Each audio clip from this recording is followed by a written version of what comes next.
The orphan girl had to take refuge in an abandoned shack with her dog to escape the people chasing her. But she could never have imagined that what she found in the shack would change her life so drastically. 7-year-old Iris stood waist-deep in black water, staring at it through the Louisiana fog, her heart hammering so hard she could barely breathe. Beside her, Willow, her border collie and only friend in the world, whined softly, ears pinned back, sensing danger from every direction. Behind them, voices echoed through the cypress trees, men's voices, angry, getting closer. "Find that girl! Mrs. Crow wants her back now!" Ahead, on a small island barely larger than a car, sat the shack. Old, leaning, its walls silver with age, its single window boarded up, its door hanging half open like a mouth frozen mid-scream. Everything about it screamed, "Stay away."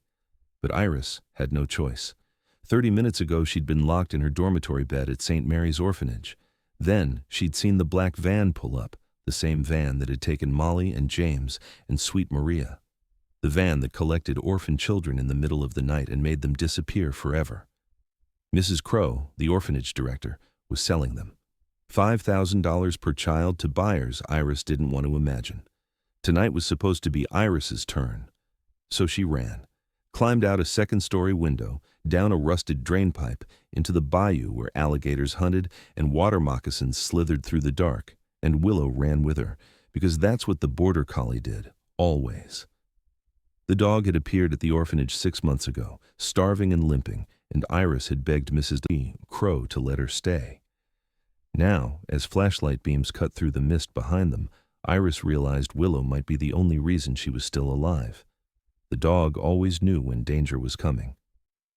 "We have to swim," Iris whispered, looking at the deep water between them and the island. She couldn't swim. Who would teach an orphan girl to swim?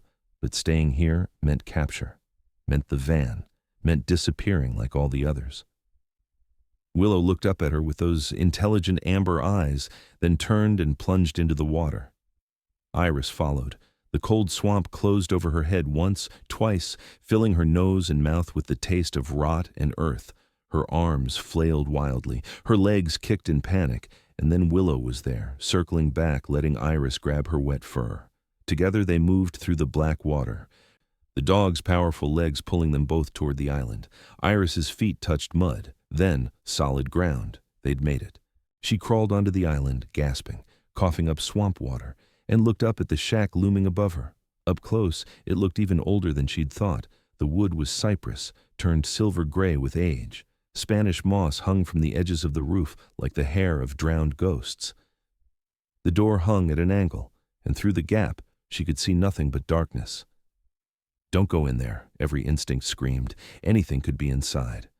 But behind her, a boat motor roared to life. Flashlights swept across the water.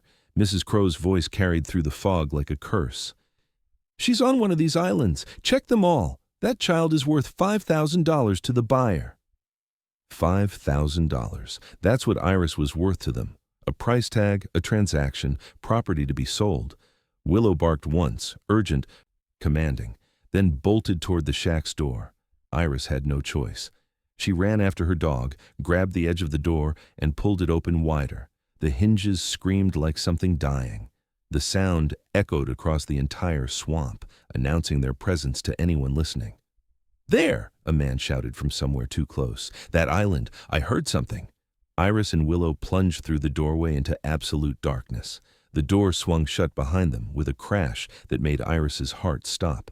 And for several long seconds, she couldn't see anything, couldn't hear anything except her own ragged breathing and Willow's soft panting beside her. The darkness was complete, suffocating, thick as velvet. Then her eyes began to adjust. Moonlight filtered through cracks in the boarded window, creating thin silver lines across the interior like prison bars made of light, as if it were not real, but a dream. And what those lines revealed made Iris forget about the men, the boat, the danger, everything. The walls were covered in photographs, not just a few, dozens, maybe 100. Black and white images pinned directly to the cypress wood, some curling at the edges with age, others preserved behind glass frames that had somehow survived decades in the humid swamp air. They showed people dressed in clothing from another era, Men in wide-lapelled suits and fedoras with feathers in the bands, women in dresses with patterns Iris had never seen, their hair styled in ways that looked both elegant and strange. And every single person in every single photograph held an instrument, trumpets gleaming in stage lights, their bells catching reflections like captured stars, saxophones raised to lips mid-song, the player's cheeks puffed with effort and passion, a stand-up bass taller than its player, the wood polished to a deep honey color. Drum sets with elaborate designs painted on the kick drum, spirals and stars and musical notes that seemed to dance even in still images. Musicians, jazz musicians, from a time when the world looked different, sounded different, moved to different rhythms. In the center of the room sat a small table, and on that table, covered in a layer of dust but still clearly visible beneath it, were stacks of paper. Sheet music, Iris realized as she moved closer, the musical notes like tiny birds perched on wire fences, waiting to be set free by someone who knew how to read their language.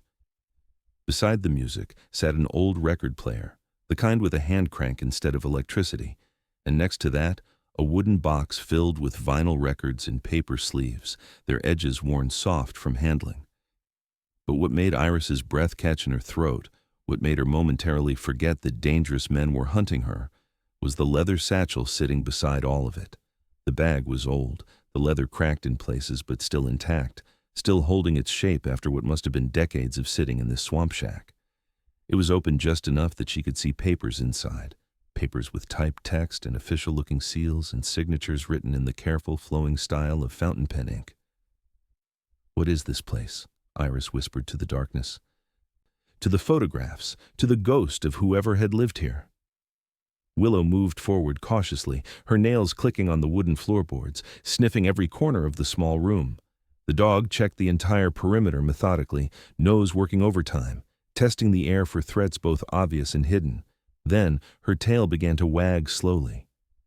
Not the excited, vigorous wag of playtime or food, but the calm, steady wag that meant, "We're safe here. For now. This place isn't dangerous." Iris trusted that assessment completely.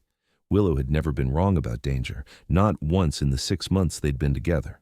She took a tentative step deeper into the room, her bare feet leaving wet prints on the dusty floor, creating a trail that told the story of her desperate swim. The photographs drew her attention like magnets, like they were calling to her, demanding to be seen, to be remembered. She moved closer to the wall, studying the faces captured in black and white. Most of the photos showed the same man, a young black man with kind eyes that crinkled at the corners when he smiled, and a smile that seemed to light up the camera even across the decades. In one photo, he stood on a stage, trumpet pressed to his lips, eyes closed in what looked like concentration or ecstasy or maybe both, sweat glistening on his forehead like diamonds under stage lights. In another, he sat in what looked like a recording studio, headphones covering his ears, fingers tapping out a rhythm on his knee, his whole body attuned to music only he could hear in that frozen moment. In a third photo, this one more personal, less professional, the kind of snapshot you take to preserve a memory rather than to impress anyone, the same man stood right here, right in front of this very shack, his arm around a woman who looked at him with obvious love, with the kind of expression that can't be faked or posed. Both of them smiled at the camera like they had found something precious, something worth protecting, something the rest of the world couldn't touch. Iris turned the photo over carefully, afraid it might crumble at her touch. On the back, in faded ink that had survived the humid Louisiana air through sheer stubbornness, someone had written, "My sanctuary. The only place they can't take my music. MTW, 1963. MTW, Marcus T. Williams, the name that appeared on the documents visible in the leather satchel. Outside, the boat motor cut off. The sudden silence was almost worse than the noise, because now Iris could hear everything. The soft lap of water against the island's shore. The creak of wood as weight settled into a boat. The splash of boots entering shallow water. Footsteps, heavy boots on wet earth, getting closer. Iris's stomach dropped like a stone into deep water. "She's got to be in there," a man's voice growled, rough and impatient. "Only damn structure on this whole island. Where else could a kid hide?" Willow's hackles rose along her spine, transforming her silhouette from friendly dog to dangerous predator. The border collie moved to stand between Iris and the door, teeth bared in a silent snarl, a low growl rumbling deep in her chest like distant thunder. Iris looked frantically around the shack, searching for another way out, but there was none. There was only one door and one window, but it was about 4 meters up. Nowhere to hide, nowhere to run. Her eyes fell on the leather satchel again. Something inside her, some instinct she didn't understand, some voice that spoke in her bones rather than her ears, made her grab it. She pulled it open fully, her hands trembling, and looked inside at what Marcus T. Williams had hidden here all those years ago. Documents, dozens of them, maybe hundreds. Contracts with official seals and signatures in careful handwriting. Letters typed on letterhead from companies with names like Blue Note Records and Columbia Jazz Division printed across the top in elegant fonts. Sheet music with copyright symbols and dates written in the corners. Photographs of checks, royalty payments they looked like, made out to Marcus T. Williams for thousands of dollars, amounts that seemed impossible for a musician to earn. And at the very bottom of the satchel, wrapped in cloth to protect it, a journal. Leather-bound like the satchel itself, its pages filled with handwriting and fountain pen ink, the words flowing across the paper like music translated into language. Iris didn't have time to read any of it. The footsteps had reached the door. She could see shadows moving in the gaps around the frame, blocking the moonlight. "I can see light inside," a second voice said, younger than the first, with an edge of excitement. "She's definitely in there. We got her." The door handle turned. Iris made a split-second decision that would change everything. She pulled out the first official-looking document she could grab, a contract covered in legal language and stamps and signatures that looked important, that looked like they meant something. She held it against her chest like a shield, like armor, like the only weapon she had. The door burst open. 2 men filled the doorway, backlit by flashlights so bright Iris had to squint against the glare. The first man was huge, at least 6.5 feet tall, built like someone who moved heavy things for a living. His head was shaved completely bald, and tattoos crawled up his neck and disappeared under his shirt collar, dark ink against dark skin. The second was thinner, wiry rather than bulky, with cruel eyes that reflected the flashlight beams, like an animal's eyes caught in headlights, and a smile that made Iris's skin crawl with instinctive revulsion. "Well, well," the bald one said, stepping inside. His boots were caked with mud and left dark prints on the floor, destroying the dust that had accumulated over years of abandonment. "Look what we found. Mrs. Crow's little runaway. Caused us a lot of trouble tonight, didn't you, kid?" Willow's growl deepened, became something that sounded less like a dog and more like a wolf. The border collie's body was coiled tight, every muscle ready to spring, ready to fight, ready to die protecting Iris if that's what it took. "Pretty dog," the thin man said, his hand moving to his belt where something metallic caught the light. "Be a real shame if something happened to it. Real shame." Iris saw what he was reaching for. A gun. The sight of that weapon did something to her. It crystallized her fear into something else, something harder, sharper, more useful. Anger, rage, a fury that rose up from somewhere deep inside. From the same place that had made her climb out a second-story window, from the same place that had made her plunge into black swamp water, even though she couldn't swim. These men wanted to hurt Willow. Wanted to take Iris back to Mrs. Crow, back to the van, back to whatever nightmare awaited her in the hands of whoever had paid $5,000 for a 7-year-old orphan girl. They saw her as property, as merchandise, as something to be bought and sold like furniture or livestock, just like someone, many someones probably, had tried to do to Marcus T. Williams and his music. The parallel hit Iris like lightning. The thought gave her courage she didn't know she possessed, strength she didn't know she could access. "Stop," Iris said. Her voice was small, but it didn't shake, it didn't waver. It was steady as stone. The men laughed. The sound echoed in the small space, harsh and mocking. "Oh, the little mouse has a voice," the thin one said, his smile widening into something grotesque. "That's real cute, real precious." Iris held up the document in her hands, turning it so they could see the official seals and signatures, the legal language and stamps that marked it as something important, something that carried weight beyond just paper and ink. This place belongs to someone. These papers are legal property. Copyright agreements, royalty contracts. If you touch them, if you touch me, you're committing theft and kidnapping, and there will be evidence, fingerprints, DNA, witnesses. The men exchanged glances. Something shifted in their expressions, uncertainty creeping in around the edges of their confidence. "What the hell are you babbling about, kid?" the bald one asked, but his voice had lost some of its certainty, some of its aggressive edge. Iris's hands were shaking, making the paper rattle slightly, but she kept her voice steady. She had no idea if what she was saying made sense, if any of it was true, if Marcus T. Williams's documents actually held any legal power. But the words kept coming, flowing out of her like they had been waiting for years to be spoken. Marcus T. Williams, copyright owner. These documents prove ownership of intellectual property worth thousands of dollars, maybe more. And if you steal them, the police will have your fingerprints, your DNA, evidence that you were here, that you touched these things, that you committed crimes. "She's bluffing," the thin man said, but he sounded uncertain now, defensive. "Boss didn't say nothing about property crimes," the bald one muttered, staring at the document in Iris's hands, at the official seals that gleamed even in the dim light. "Didn't say nothing about legal complications or evidence or any of this shit. We're supposed to grab the kid and go, not get involved in theft charges or whatever the hell this is." And then, cutting through the tension like a blade through fog, cutting through the standoff and the fear and the uncertainty, came a sound that changed everything. Sirens. Distant, but definitely getting closer. Multiple vehicles from the sound of it. Official sirens, not the kind you could ignore or dismiss. The men heard it too. Their eyes widened, their bodies tensed like prey animals sensing a predator. "Cops!" the thin one hissed, his voice sharp with panic. "Someone called the goddamn cops. Someone saw something, heard something. We gotta go," the bald one said, already backing toward the door, his earlier confidence completely evaporated. "If they find us out here with the kid, if they connect us to Mrs. Crow's operation—" "Mrs. Crow's going to be pissed," the thin one said, following his partner toward the exit. "She's going to be really pissed. That kid was worth $5,000 to the buyer."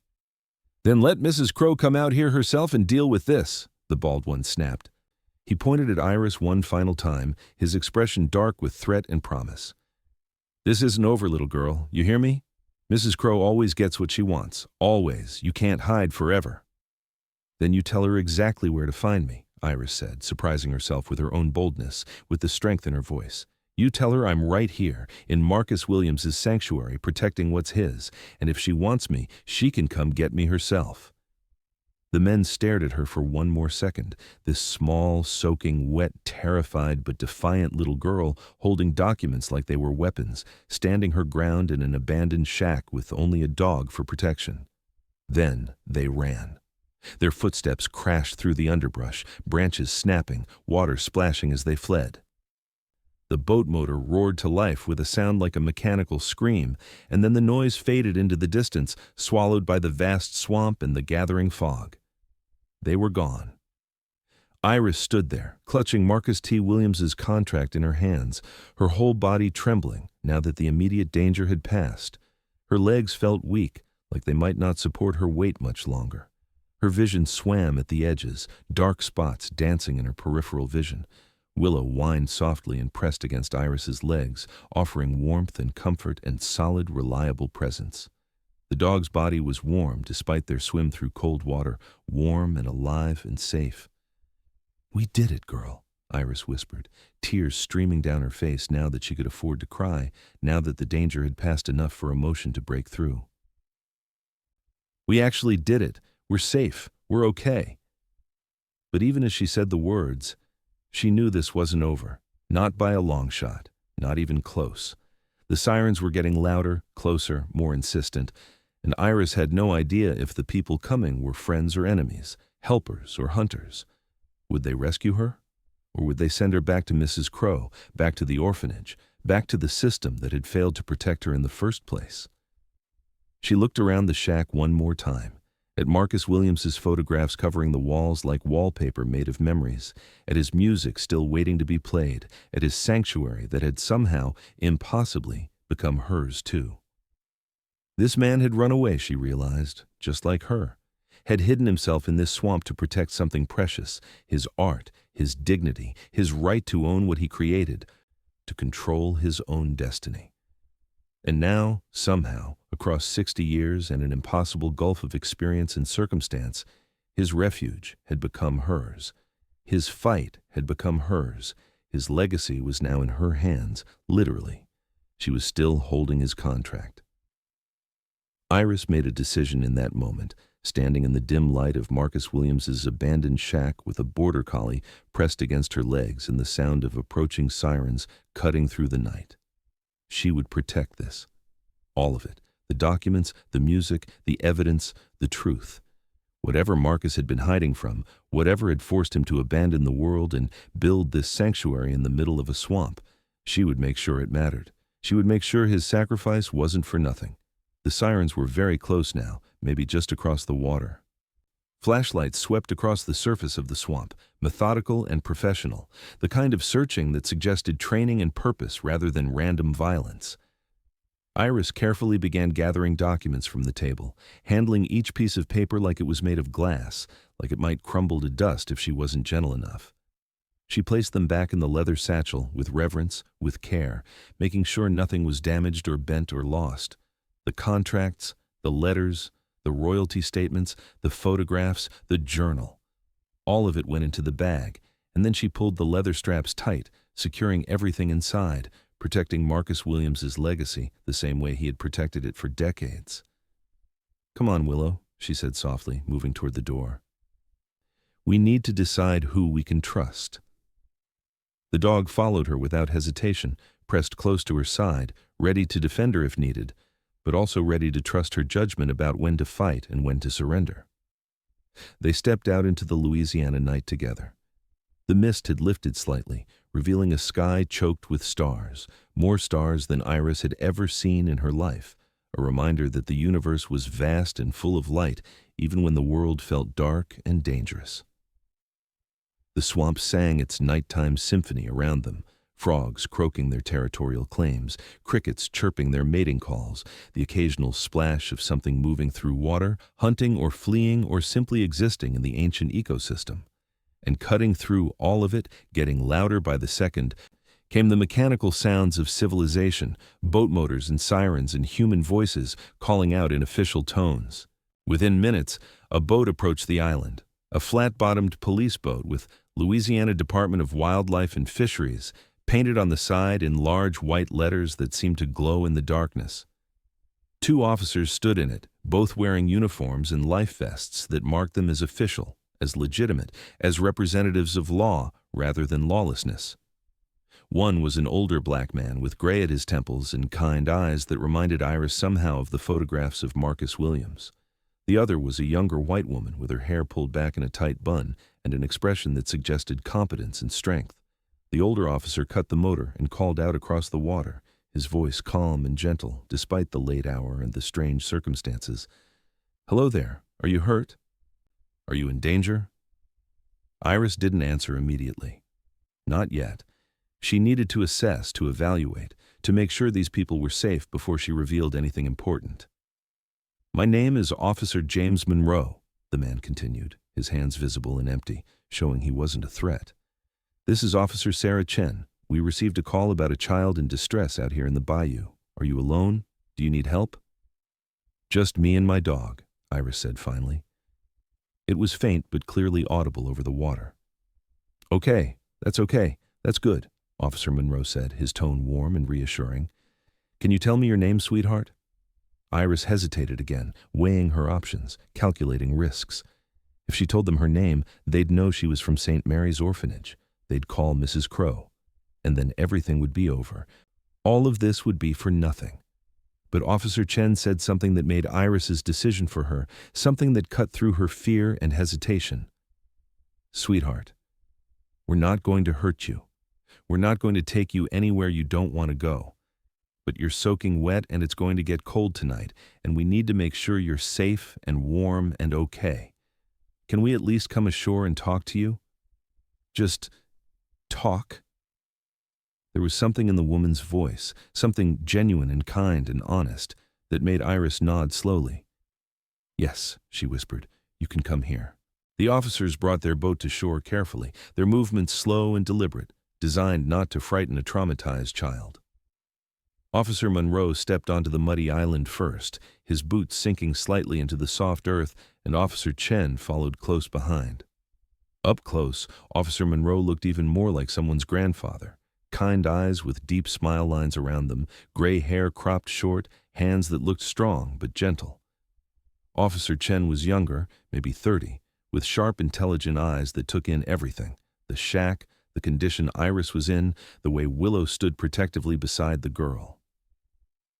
"That's a beautiful dog," Officer Chen said softly, crouching down to Willow's level but not reaching out. He respectfully acknowledged the animal's space and the distance between the child and the dog. "Border collie?" "Yes," Iris said, her voice barely above a whisper. "Her name is Willow." "Willow, that's perfect.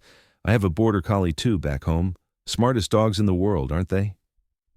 Iris felt something inside her relax just slightly, just enough to take a breath that didn't hurt. This woman understood.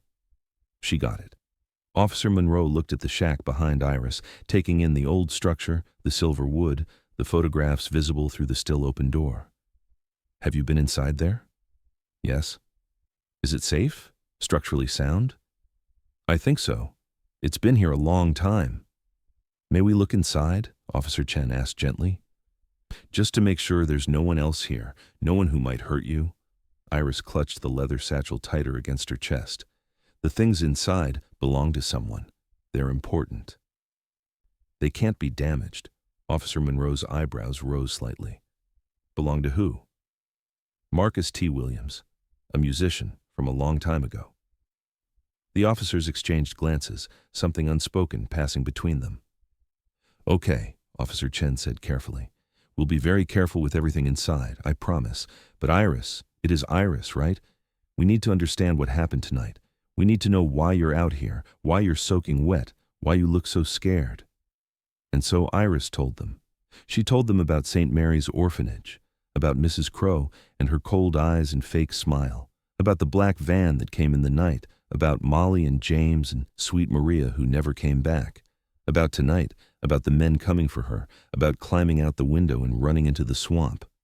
She told them about finding the shack, about the documents inside, about using Marcus Williams's contracts to scare the men away. As she spoke, Officer Monroe's expression grew darker and darker, his jaw tightening with each new detail. Officer Chen pulled out a small notebook and started writing rapidly, her pen moving across the page in quick, efficient strokes. When Iris finished, there was a long, heavy silence, broken only by the sounds of the swamp around them. Then Officer Monroe spoke, his voice quiet but filled with barely contained anger. "Child, what you've described, if it's true, and I believe every word you're saying, is called human trafficking. It's one of the most serious crimes in our legal system, and we are going to stop it. We are going to shut down Mrs. Crow and everyone involved in this operation." "But she has money," Iris said, fear creeping back into her voice. "She has connections. She told us once that she knows important people, that no one would believe us if we ever told." "She was lying," Officer Chen said firmly, her voice hard as steel. "She was trying to control you through fear. But here's what's actually going to happen.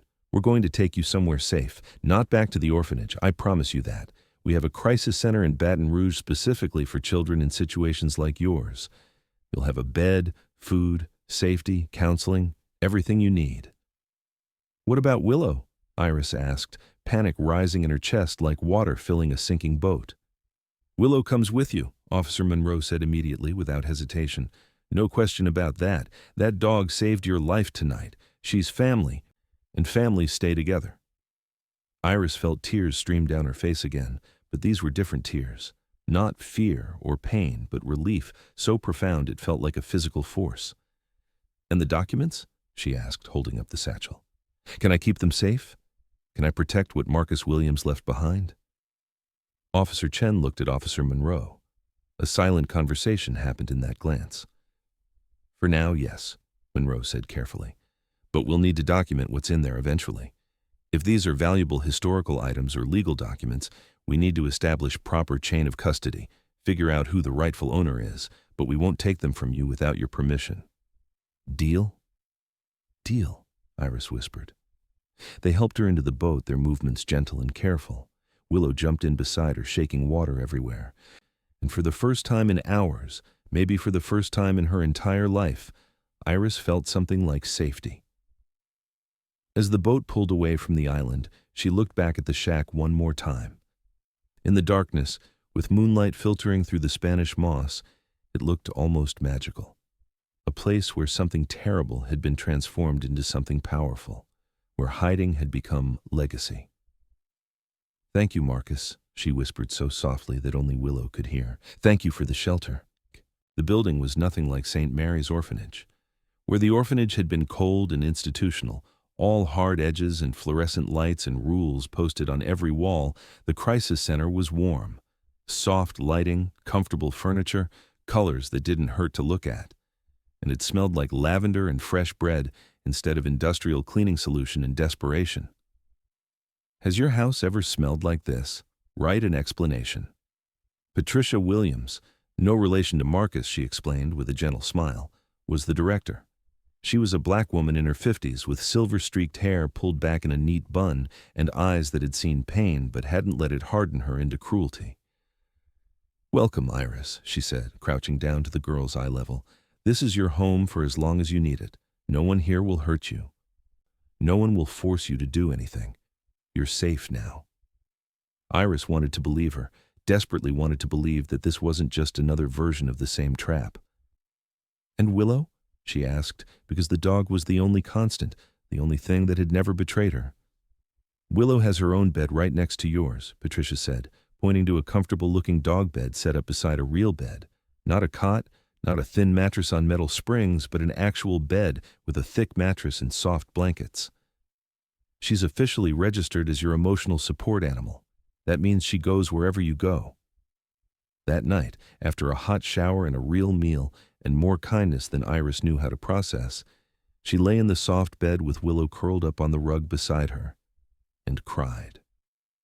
Not from fear or pain, but from the overwhelming strangeness of safety, of being cared for, of not having to fight or run or hide. The leather satchel sat on the nightstand beside her bed, its presence a reminder that tonight had been real, that Marcus Williams had been real, that everything she'd experienced had actually happened. Tomorrow, Patricia had said, they would start figuring out what came next. Well, but tonight, Iris could rest. She fell asleep to the sound of Willow's gentle breathing and dreamed of trumpet music floating across dark water. Doc Raymond Foster arrived at the crisis center on a humid Thursday afternoon, carrying a worn leather briefcase and an expression of barely contained excitement. He was a black man in his early 70s, with wire-rimmed glasses and silver hair and hands that trembled slightly. Whether from age or emotion, Iris couldn't tell. Patricia had called him after Iris mentioned Marcus Williams's name, and apparently that name meant something to people who knew jazz history. "May I?" Dr. Foster asked, gesturing to the chair across from where Iris sat in Patricia's office.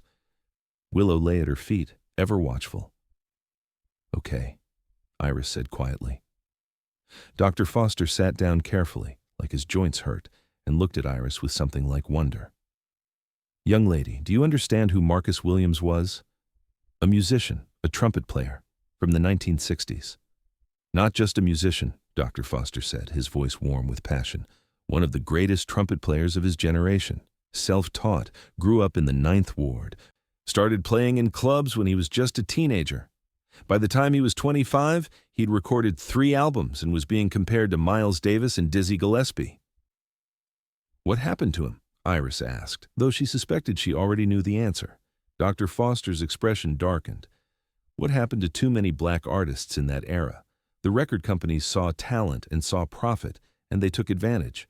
They bought his songs for almost nothing, made millions off his compositions, and when Marcus tried to fight for fair payment, they destroyed him, blacklisted him from every venue, spread lies about him being difficult to work with, ruined his career.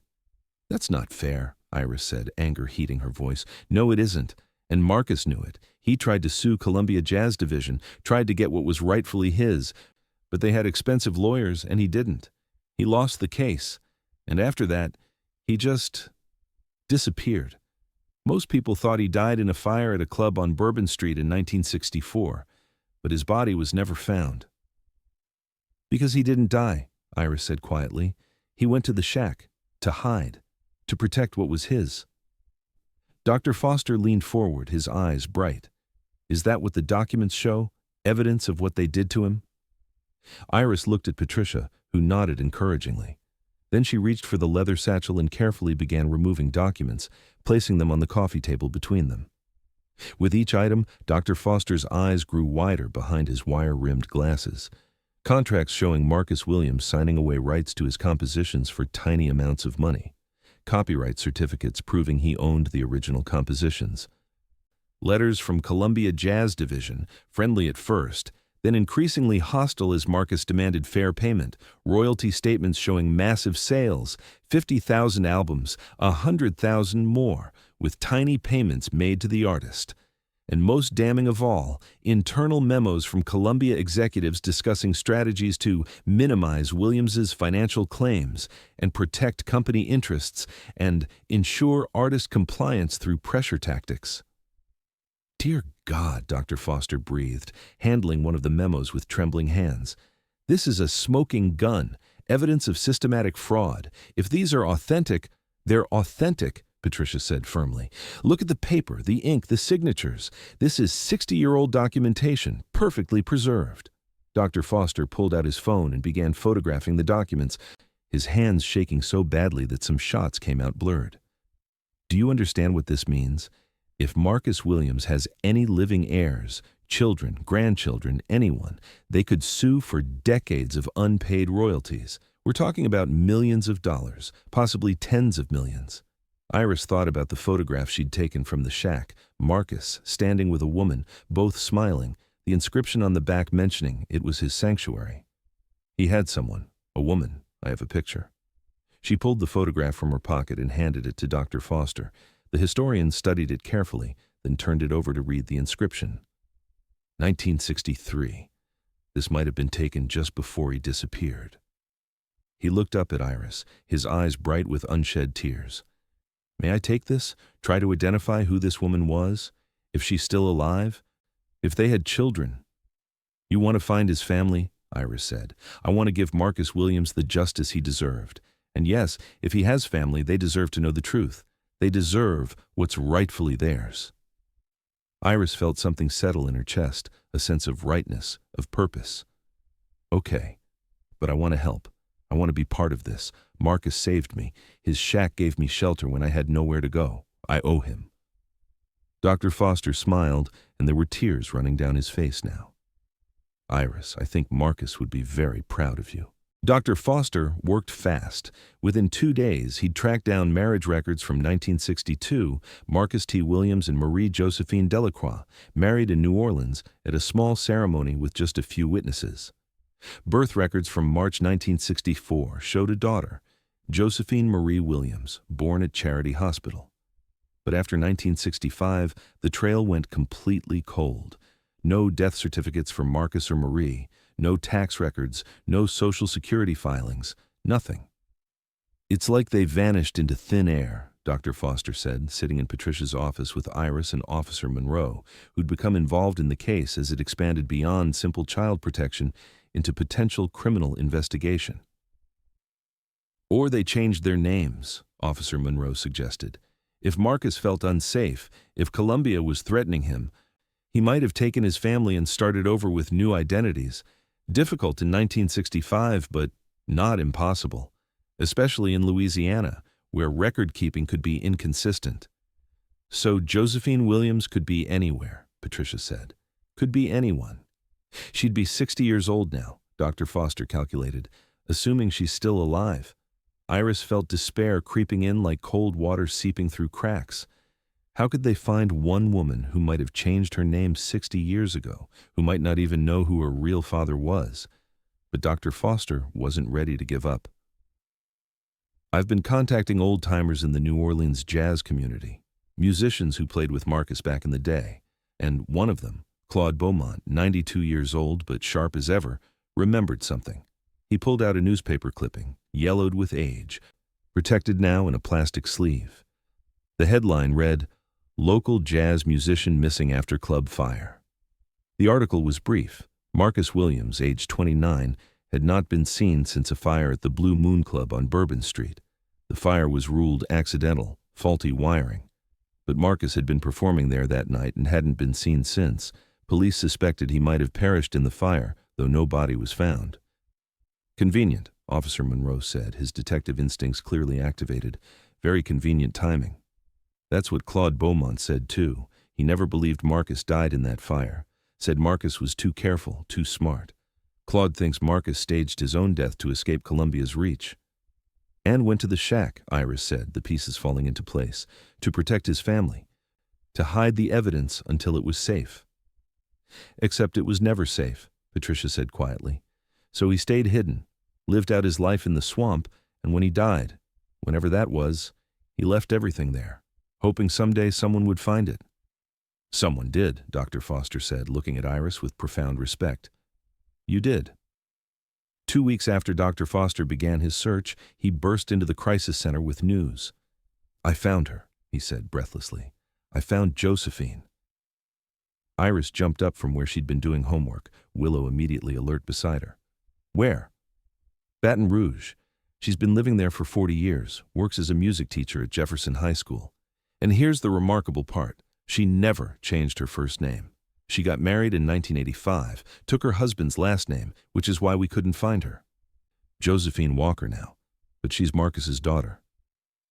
He pulled up a photo on his tablet, a black woman in her late 50s with kind eyes and silver-streaked hair, standing in a classroom, holding a violin surrounded by teenage students. She looked like Marcus, same eyes, same smile. "Does she know?" Iris asked. "About her father? About the music?" "I spoke to her briefly, very briefly. She knows Marcus was a musician, but her mother never talked about him much. Said he died when Josephine was a baby. That's all she knows." "So she doesn't know he was famous, doesn't know about the theft, doesn't know about the shack?" "No. And when I tried to explain, she became defensive, protective. Said she didn't want strangers digging up the past, trying to profit off her father's name." She hung up before I could finish explaining. Iris felt her heart sink. "She won't help us?" "She's scared," Patricia said gently. "Can you blame her? A stranger calls out of nowhere claiming her father was cheated by a record company. It probably sounds like a scam." "But it's not," Iris said desperately. "We have proof, everything. How do we make her believe us?" Dr. Foster looked at her thoughtfully. "I think you should talk to her, Iris. You found Marcus's sanctuary. You protected his legacy. You read his journal. You understand his story in a way none of us can. Josephine needs to hear from you." Iris felt fear spike through her. "I'm just a kid. Why would she listen to me?" "Because you're the one Marcus's shelter saved," Patricia said. "Because you're proof that his sacrifice mattered, even 60 years later." And so, with trembling hands, Iris sat in Patricia's office while Dr. Foster dialed Josephine Walker's number and put it on speaker. The phone rang 3 times. Then, a woman's voice answered, "Hello?" "Ms. Walker, this is Dr. Raymond Foster. We spoke previously about your father, Marcus Williams. I'm calling again because there's someone here who wants to talk to you. Her name is Iris, and she's 7 years old." A pause. "I don't understand why you're involving a child in this." "Because I'm the one who found your father's shack," Iris said, her voice small but steady. 3 weeks ago, I was running away from bad people who wanted to hurt me. I ran into the Louisiana swamp and I found a shack on an island. Your father's shack." Silence on the other end of the line. Inside were photographs of him playing trumpet, and contracts, and letters, and a journal where he wrote about you. A sharp intake of breath. He wrote that you were born on March 8, 1964, that he named you Josephine after his mother, that he loved you so much it scared him. He wrote that he was keeping evidence in the shack so someday someone could fight for justice. I think he meant you." "This is," Josephine's voice cracked, "this is impossible." "It's true," Iris said, "all of it, and I think you deserve to know who your father really was, not just a musician who died young, but a man who fought for what was right, who protected what was his, who loved you enough to hide, to sacrifice everything to make sure someday the truth would come out. Another long silence. Iris could hear breathing on the other end of the line, ragged and emotional. Then Josephine said quietly, "I need to see this. The documents, the journal, everything. If this is real, if my father really did all this, I need to know." "We're in Baton Rouge," Patricia said. "We can bring everything to you, tomorrow, if you're available." "I teach until 3, Josephine said. "After that, I'm free. Text me the address." She hung up. Iris looked at the adults around her, hope blazing in her chest for the first time since this all began. "She's coming," Dr. Foster said, his voice filled with wonder. "After 60 years, Marcus Williams's daughter is finally going to learn the truth." Josephine Walker arrived at the crisis center the next afternoon at exactly 3:30. It was clear from this that he was very punctual. She was tall, nearly 6 feet, with her father's elegant hands and her mother's warm smile. She wore a simple blue dress and carried a worn violin case, the tools of her trade as a music teacher. When she walked through the door of Patricia's office, her eyes immediately found the documents spread across the conference table. She stopped breathing for a moment. "Dear God," she whispered. Dr. Foster stood, his movements careful and respectful. "Ms. Martina Walker, thank you for coming. Please, sit down. Take all the time you need." Josephine moved to the table slowly, as if walking through a dream. She picked up the first document, one of Marcus's original contracts with Columbia Jazz Division, and her hands trembled as she read. Then the royalty statements, the letters, the internal memos discussing how to minimize Marcus's financial claims. With each document, her expression grew darker, harder, more filled with suppressed rage. "They stole from him," she said flatly, her voice tight with controlled fury. "Systematically, deliberately. They knew exactly what they were doing." "Yes," Dr. Foster confirmed quietly. Josephine's eyes filled with tears. "My whole life I thought my father was nobody. My mother never talked about him except to say he died young in a fire. I grew up thinking I came from nothing, that I had no legacy, no history, no connection to anything important." "You come from greatness," Patricia said gently. "Your father was brilliant, and he was brave. He stood up for what was right even when it cost him everything." Iris had been sitting quietly in the corner with Willow, letting the adults handle the initial conversation. But now she stood up and approached Josephine, holding Marcus's leather journal. "This is his journal," she said softly. "He wrote about you, about how much he loved you. I think you should read it." Josephine took the journal with shaking hands. She opened it to a random page and began reading silently, tears streaming down her face. After several long minutes, she looked up. "He didn't abandon us. He was trying to protect us." "Yes," Iris said simply. "And he left all this evidence so that someday I could fight back, so I could get justice." "I think so." Josephine wiped her eyes and straightened her shoulders. When she spoke again, her voice was pure steel. "Then let's get justice. What do we need to do?" Dr. Foster pulled out another folder. "I've been in contact with an intellectual property lawyer named Sarah Chen. She specializes in music rights cases. She's reviewed photographs of the documents and believes we have an extremely strong case. Columbia Jazz Division still exists as a subsidiary of Sony Music. Your father's songs are still being licensed for films, commercials, streaming services. They're making money off his work every single day." "How much money?" Josephine asked. "Our preliminary estimate? Your father's estate is owed between $15 and $30 million in unpaid royalties, plus damages for fraud." Josephine sat down heavily. $30 million. Possibly more. Some of your father's compositions have become jazz standards. Blue Bayou Lament alone has been performed thousands of times worldwide. Each performance generates royalties that should have gone to him and now to you as his heir." "I don't care about the money," Josephine said immediately. Then she paused, reconsidering. "No, that's not true. I do care, but not for myself. I care because it represents acknowledgement. It means my father's work mattered, that he mattered." She looked at Iris. "You're an orphan?" Iris nodded. "So you understand what it's like to feel unwanted, unimportant. Like you don't belong anywhere." "Yes," Josephine's expression softened with recognition and shared pain. It was due to his ability to empathize. I've felt that way my whole life, like something fundamental was missing, like there was a hole where my father should have been. My mother tried her best, worked 3 jobs to keep us fed, but she was haunted by whatever happened. We survived, but we didn't thrive. She gestured to the documents. This changes things, not just financially, though that money could help a lot of people, but emotionally, spiritually. This proves my father fought, that he cared, that he loved me enough to leave me something valuable. He did, Iris said. He left you everything. Sarah Chen arrived 2 hours later, a sharp-eyed woman in her 40s with a leather briefcase and a reputation for destroying music industry giants in court.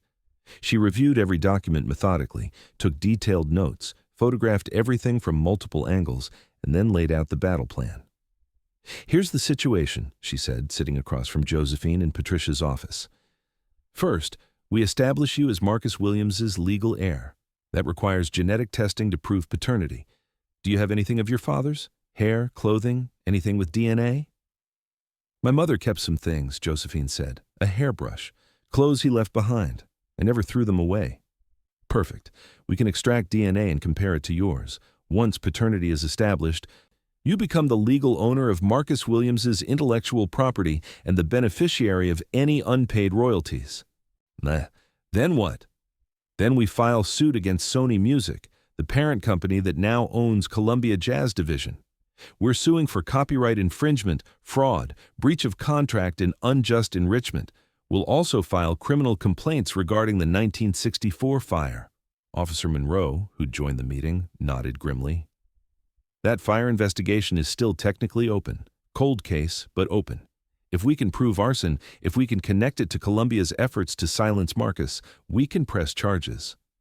Won't Sony fight back? Patricia asked. They have unlimited resources. They do, Sarah agreed. But we have something they don't. Ironclad evidence and a story that will generate massive public sympathy.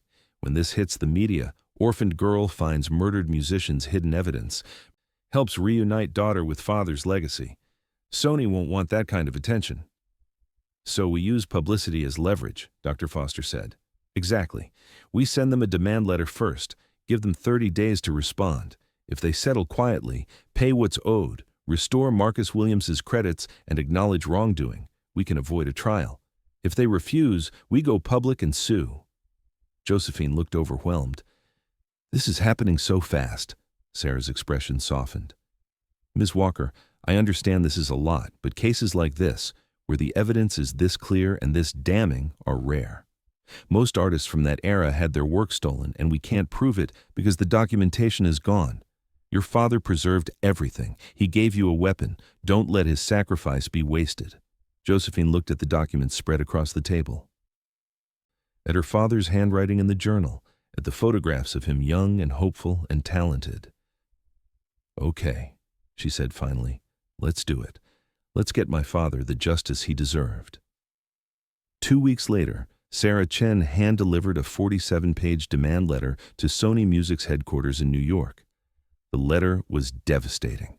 It outlined Marcus Williams's entire story, attached copies of all evidence, and demanded full accounting of all revenue generated by Marcus Williams's compositions from 1959 to present, payment of all unpaid royalties plus interest, public acknowledgement of Columbia Jazz Division's fraud, restoration of Marcus Williams's name and credit on all compositions, establishment of a scholarship fund in Marcus Williams's name, total amount demanded $32 million.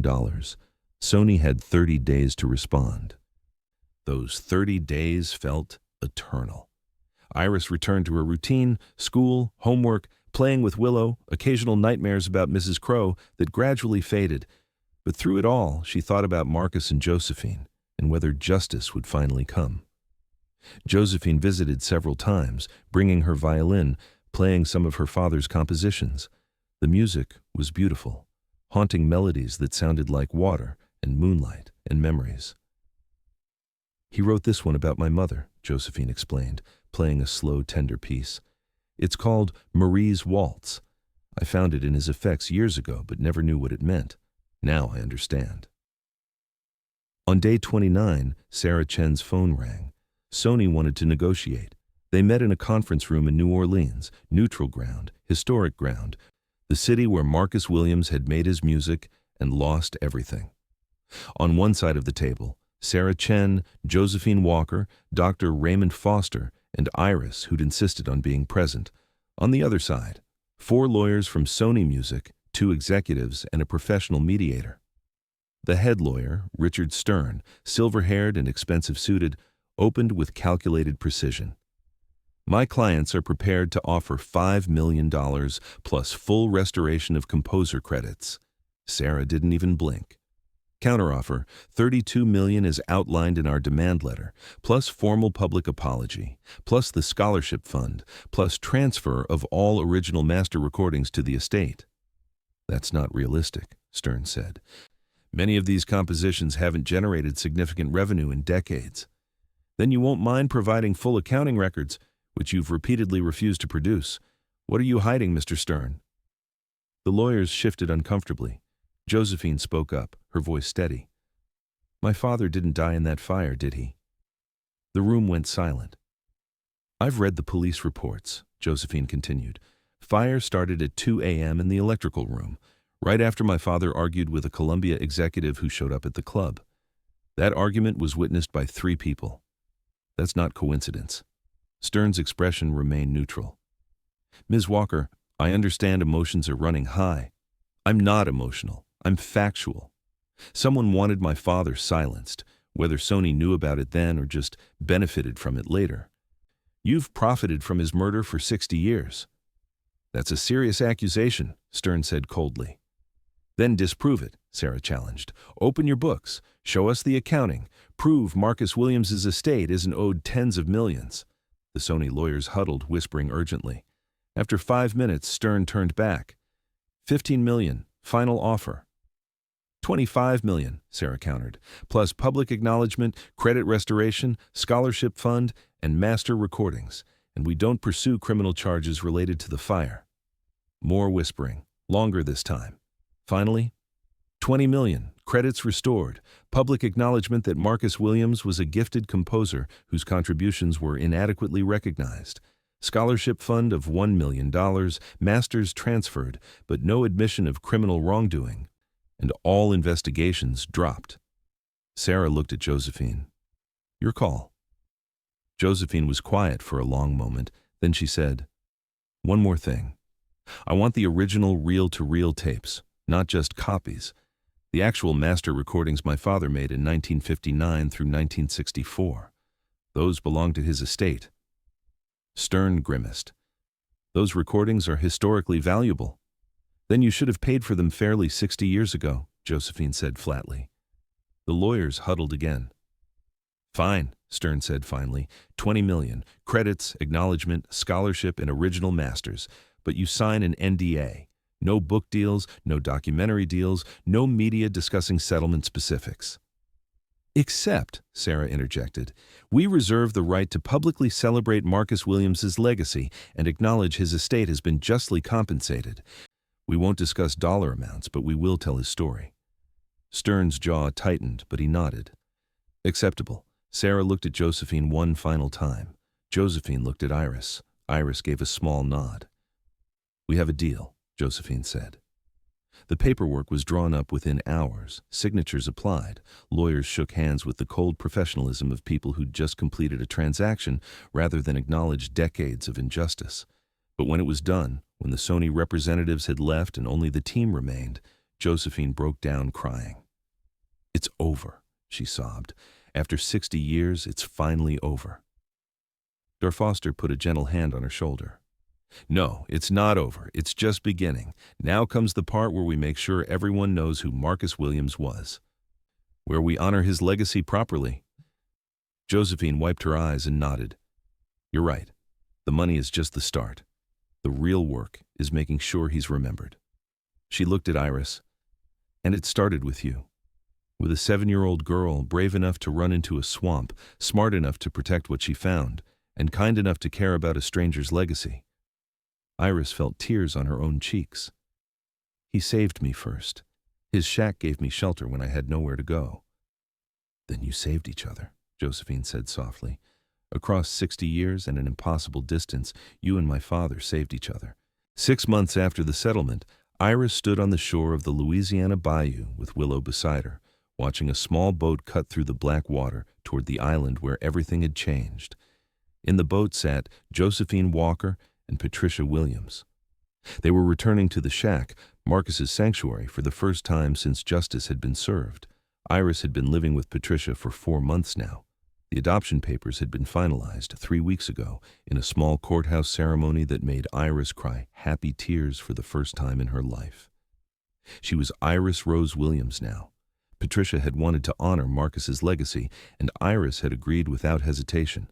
She had a real home, a real family, a real future. Mrs. Crow was serving 40 years in federal prison for human trafficking.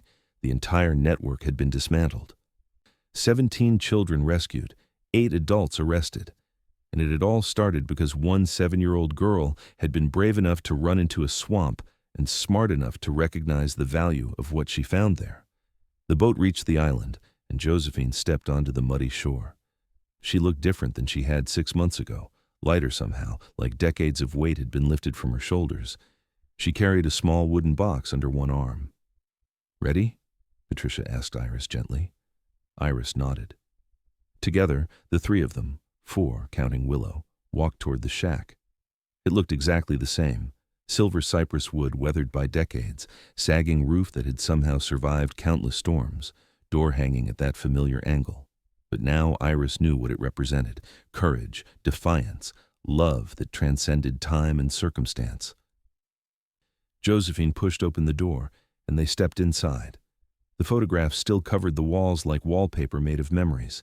The table still held the old record player. Everything was exactly as Iris had found it that desperate night. "Hello, Daddy," Josephine whispered to the empty room, to the ghost of a man she'd never known but now understood completely. She moved to the wall and studied the photographs, really looked at them for the first time. Her fingers traced the image of Marcus holding his trumpet, young and hopeful and talented beyond measure. "I wish I'd known you," she said softly. "Wish I'd heard you play, heard your voice, felt your arms around me." Patricia put a comforting hand on Josephine's shoulder, offering silent support. Josephine wiped her eyes and opened the wooden box she'd brought. Inside were items Iris recognized from the journal: Marcus's trumpet mouthpiece, worn smooth from years of use; a photograph of him and Marie on their wedding day, both of them young and in love and believing the world was full of possibilities; and something new, a framed certificate with official seals and elegant lettering. "The scholarship fund was established last month," Josephine explained, showing them the certificate. "The Marcus T. Williams Memorial Scholarship for Young Musicians. It provides full tuition to Berklee College of Music for 1 student every year. Kids from underserved communities who have talent but no resources." "He would have loved that," Patricia said. "I know, and I used some of the settlement money to start the Artists' Rights Foundation. We're going to fight for musicians who've been cheated out of royalties, especially black artists who've had their work stolen. We're going to make sure what happened to my father doesn't happen to anyone else." Iris felt pride swelling in her chest. This was what Marcus had wanted: not revenge, not just money, justice, change, a better future for artists who would come after him.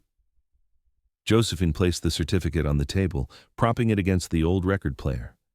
Then she pulled out the trumpet mouthpiece and held it to her lips, not to play, just to feel the metal that had touched her father's mouth 60 years ago, to connect across the impossible gulf of time and loss. "I brought something too," Iris said quietly. She reached into her backpack and pulled out a notebook. Over the past 6 months, she'd been writing Marcus's story. Not the legal story with its contracts and courtrooms, not the money story with its millions of dollars, but the human story. About a man who loved music more than safety, who fought for what was right even when it cost him everything, who built a sanctuary in the swamp to protect what he believed in. "I thought maybe we could leave it here," Iris said. "So if anyone else ever finds this place, they'll know the truth. They'll know who Marcus Williams was and why it mattered." Josephine read the first page, tears streaming down her face. "Iris, this is beautiful. You've given him a voice he never had in life." "He gave me shelter when I needed it most," Iris said simply. It's the least I could do. Josephine placed the notebook beside the certificate, creating a small memorial on the table where Marcus had once stored his precious documents. Then she did something that surprised everyone. She pulled out her violin. "I want to play for him," she explained. "One of his compositions, Blue Bayou Lament. The song that should have made him famous. The song Columbia stole." She raised the violin to her shoulder, positioned the bow, and began to play. The music filled the small shack, spilled out through the cracks in the walls, floated across the swamp like a prayer or a blessing or both. It was haunting and beautiful, a melody that sounded like water moving through darkness, like sadness that had found peace, like pain that had been transformed into something transcendent. Iris closed her eyes and listened, Willow's warm body pressed against her legs. She could almost see Marcus standing there, young and alive and playing his trumpet alongside his daughter's violin. Could almost hear him saying, "Thank you. Thank you for not forgetting. Thank you for making it right." When the last note faded into silence, Josephine lowered the violin and wiped her eyes. "Goodbye, Daddy," she whispered. "I love you. I'll make sure everyone knows what you did, what you sacrificed. You won't be forgotten. I promise." They stood in silence for several minutes, honoring the ghost of a man who'd fought against impossible odds and left behind something that mattered more than fame or fortune. He'd left behind proof that one person standing up for what's right can change the world, even if it takes 60 years. "Finally," Patricia said gently, "we should go. It's getting dark." They filed out of the shack, but at the doorway, Josephine paused. She pulled out a small brass plaque from her bag, something she'd clearly prepared in advance, and used a hammer and nails to attach it to the wall beside the door. The plaque read, "Marcus Tobias Williams, 1935-1964, musician, composer, father. The only place they can't take my music." "Perfect," Patricia said softly. They walked back to the boat together, but Iris turned one last time to look at the shack. In the fading light, with fireflies beginning to dance around it like tiny spirits, it looked almost magical. A place where pain had been transformed into power, where hiding had become legacy, where one man's desperate attempt to protect what was his had eventually saved a little girl running for her life. "Thank you, Marcus," Iris thought. "You saved me too." 3 months later, the documentary premiered on a Tuesday evening in October. The Swamp Sanctuary, Marcus Williams and the Fight for Justice told the entire story, from Marcus's early success to Columbia's theft to his desperate flight into the bayou. It showed the documents, the photographs, the evidence. It interviewed Dr. Foster, Officer Monroe, Sarah Chen, and it featured Iris and Josephine, telling their parts of the story. The documentary won awards, sparked conversations about artists' rights, led to new investigations into other musicians who'd been cheated, changed laws about intellectual property and royalty payments. But more importantly, it made sure people remembered Marcus Williams. His music was re-released with proper credits. His compositions were performed in concert halls and jazz clubs. Young musicians studied his techniques, his innovations, his fearless creativity. The Marcus T. Williams Memorial Scholarship sent its first student to Berkeley, a 15-year-old trumpet player from the 9th Ward named Deshawn, who played with the same passion Marcus had shown 60 years earlier. The Artists' Rights Foundation recovered over $40 million in unpaid royalties for musicians who'd been cheated, bringing justice to families who'd waited decades for acknowledgement. And Iris, now 12 years old, thriving in school, still accompanied everywhere by Willow, visited the shack once a year with Patricia and Josephine. They brought flowers, played music, and remembered. On one of those visits, standing on the island with Spanish moss hanging from cypress trees and fireflies dancing in the twilight, Josephine turned to Iris. "You know what my father gave you?" she asked. "Shelter," Iris said. "More than that.